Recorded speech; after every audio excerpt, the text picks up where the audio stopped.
एक समय की बात है, एक गांव में एक खुशहाल परिवार रहता था। उस किसान के 4 बेटे थे। किसान ने अपने चारों बेटों की शादी बड़े धूमधाम से किया और चारों बहुएं किसान के घर में खुशहाल जीवन व्यतीत करती रही। धीरे धीरे किसान के नाती चारों के एक एक बच्चा पैदा हुआ और 4 नाती हुए। किसान चारों नातियों में अपना खुशहाल जीवन व्यतीत कर रहा था। एक बार देश में ऐसा संकट आया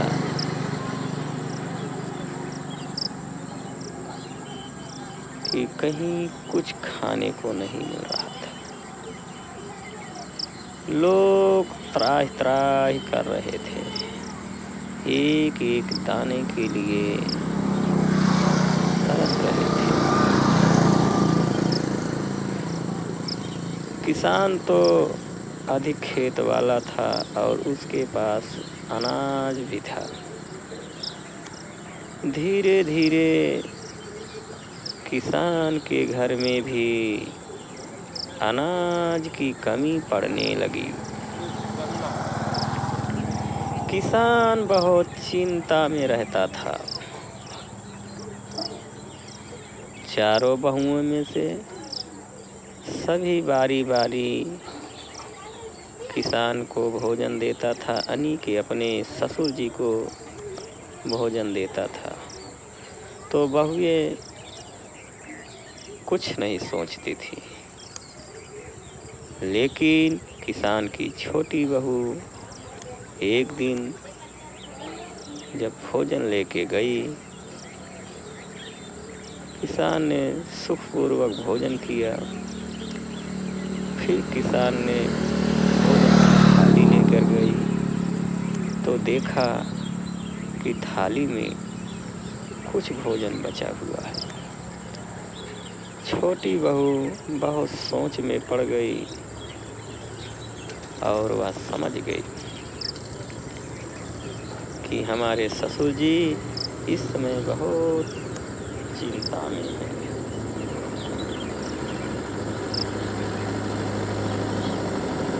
इसलिए बहू ने चिंता जानने की और हिम्मत नहीं हुई कि अपने ससुर जी से इस बात को पूछ ले। धीरे धीरे फिर बहुओं का नंबर आया।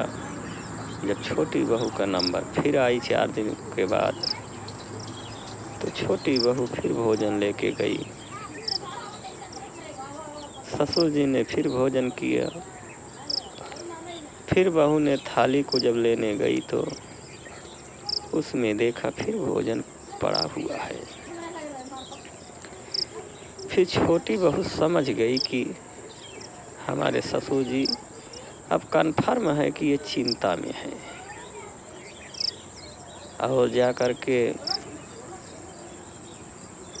और तीनों बहुओं से छोटी बहुएं पूछने लगी कि हे दीदी, ये बताओ कि पिताजी तुम्हारे थाली में भी भोजन छोड़ते हैं?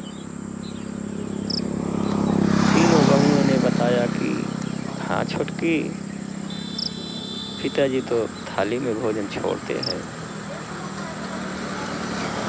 छोटी बहू बोली, दीदी ये बताओ इसका मतलब क्या हुआ? तीनों बहुओं ने कहा, इसका मतलब तो मैं भी नहीं जानता। अरे पिताजी हैं, ससुर जी हैं, नहीं इच्छा हुई नहीं खाए। इतनी बात जब छोटी बहू ने सुना तो वह पुनः अपने कमरे में चली आई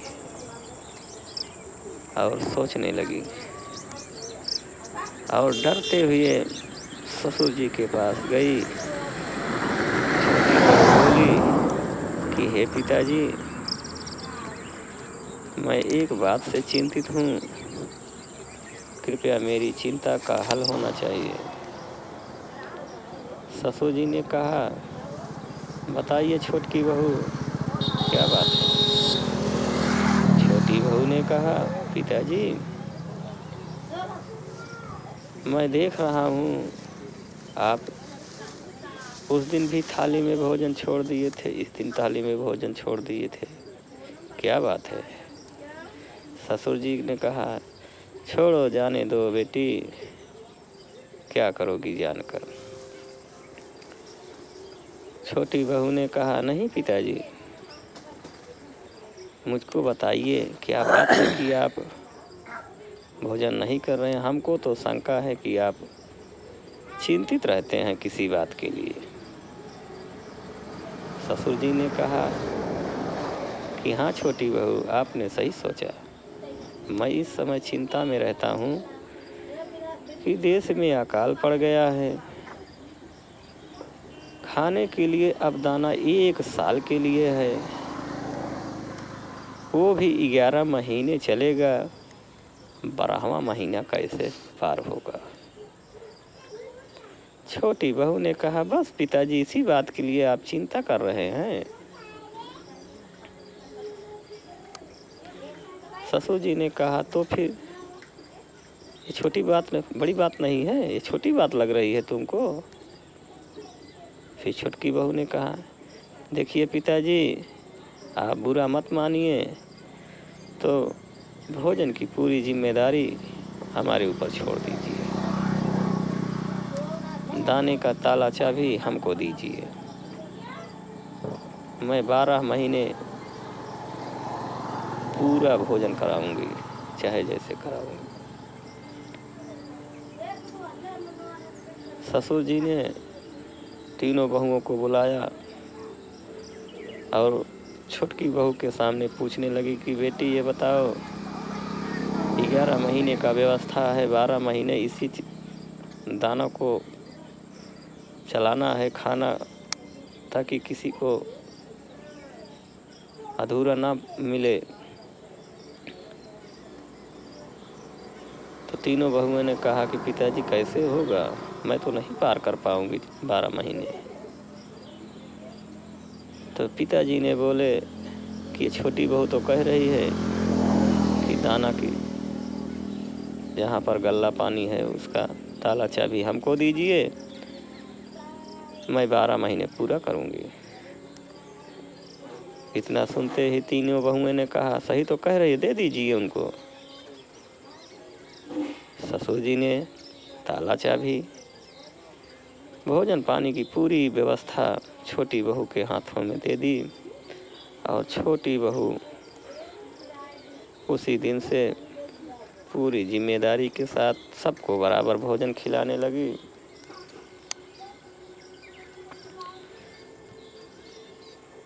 धीरे धीरे 1 महीने बीता, 2 महीने बीता, 3 महीने बीता, 4 महीने बीता। तो बहुएं ने अंदर अंदर ही, तीनों बहुएं ने मन में मुस्कुरा रही हैं कि देखो छोटी बहू कैसे फंसी हुई है। 5 महीने बीता, 6 महीने बीता, 7 महीने बीता, पर भोजन चल रहा है घर में, कोई समस्या नहीं है। सभी अपने अपने काम में व्यस्त है, भोजन पानी कर रहे हैं। धीरे धीरे 8 महीने, 9 महीने, 10 महीने, 11 महीने बीत गया। तीनों बहुओं ने अब कन्फर्म समझ ली कि छोटी बहू की अब आफत आ गई है। जब धीरे धीरे 12 महीने पूरा बीत गया तो तीनों बहुओं ने दांतों तले उंगली दबा ली। अरे छोटकी तो पार कर दी, कैसे पार कर दी, चलो नैहर से लाई होगी। 12 महीने के बाद छोटी बहू ने ताला और चाबी ससुर जी को पकड़ा दी। लीजिए पिताजी, मैं 12 महीने पूरा कर दी। पिताजी भी चिंता में थे कि कैसे पूरा किए बेटी, कहीं अपने मायके से तो नहीं लाई। नहीं पिताजी, ना तो मैं मायके से लाई, ना तो मैं चोरी किया हूँ, ना तो अपने शरीर को बेचा हूँ। सही सलामत मैं 12 महीने पूर्ण करके और आपके सामने यह सही सलामत खड़ी हूँ। तो बेटी इसका राज तो बताइए हमें। छोटकी बहू ने कहा, छोड़ो जाने दो पिताजी, राज को जानकर क्या करेंगे आप। पिताजी और चिंता में पड़ गए कि जानो दो क्या करोगी। नहीं बेटी, ये बात बताओ कि तुमने 12 महीने कैसे पूर्ण किया। तो छोटी बहू ने कहा,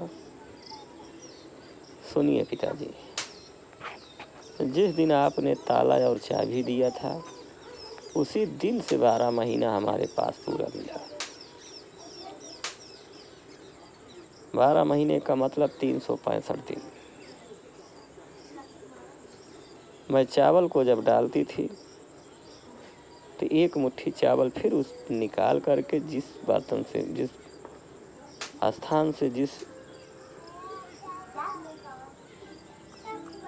मेटी से निकालते थे उसी में फिर रख देते थे। आटा को निकालते थे, एक मुट्ठी आटा फिर रख देते थे। ऐसे ऐसे सुबह शाम दोनों बेला में किया और 12 महीने हमारा पूरा हो गया।